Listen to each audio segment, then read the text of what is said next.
ഇടക്കാലത്ത് സോഷ്യൽ മീഡിയയിൽ ഏറെ നിറഞ്ഞു നിന്ന പേരാണ് അശ്വതി അച്ചു. ഹണി ട്രാപ്പിലൂടെ നിരവധി ആളുകളെ ചതിക്കുകയും പണം തട്ടിയെടുക്കുകയും ചെയ്ത സ്ത്രീയാണ് അശ്വതി അച്ചു. അശ്വതി അച്ചുവിൻ്റെ വലയിൽ വീഴുന്നത് അധികവും 65 വയസ്സ് കഴിഞ്ഞ ആളുകളാണ് എന്നതാണ് പ്രത്യേകത.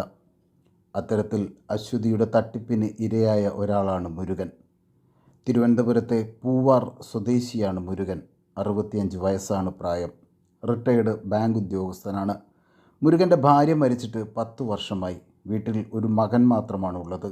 മകൻ ഒരു ഭിന്നശേഷിക്കാരനാണ്. റിട്ടയർമെൻറ്റിന് ശേഷം ഒരു വിവാഹം കഴിക്കാൻ മുരുകൻ ആഗ്രഹിച്ചു.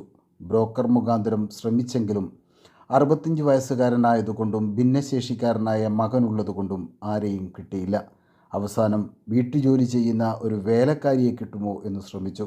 പത്രങ്ങളിൽ പരസ്യം കൊടുത്തു. അങ്ങനെ ഒരു ദിവസം പത്രത്തിലെ പരസ്യം കണ്ട് ഒരു യുവതി എത്തി.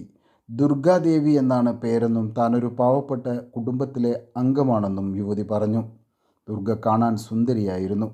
25,000 രൂപ ശമ്പളം നിശ്ചയിച്ചു. ഭക്ഷണമുണ്ടാക്കൽ, മകനെ നോക്കൽ, വീട്ടുജോലി എന്നിവയൊക്കെയാണ് ജോലിയായി പറഞ്ഞത്. പക്ഷേ യുവതി ജോലി ചെയ്യുമ്പോഴൊക്കെ മുരുകൻ്റെ മുന്നിൽ തൻ്റെ ശരീരം പ്രദർശിപ്പിക്കാൻ തുടങ്ങി. ഒടുവിൽ മനസ്സ് പിടിച്ചു വെക്കാൻ മുരുകന് കഴിഞ്ഞില്ല. അവരുടെ ബന്ധം നന്നായി തുടർന്നു. പല രാത്രികളും മുരുകനോടൊപ്പമായിരുന്നു ദുർഗ. ഒടുവിൽ അവർ കല്യാണം കഴിക്കാം എന്ന ധാരണയിലേക്ക് മാറി. മുരുകൻ അവളോട് കല്യാണം കഴിക്കാൻ ആവശ്യപ്പെട്ടു. അവർ രജിസ്റ്റർ ഓഫീസിലെത്തി. അവിടെ എത്തിയപ്പോൾ ആധാർ എടുക്കാൻ മറന്നുപോയി. വീട്ടിൽ പോയി എടുത്തു വരാം എന്നും പറഞ്ഞ് യുവതി പോയി.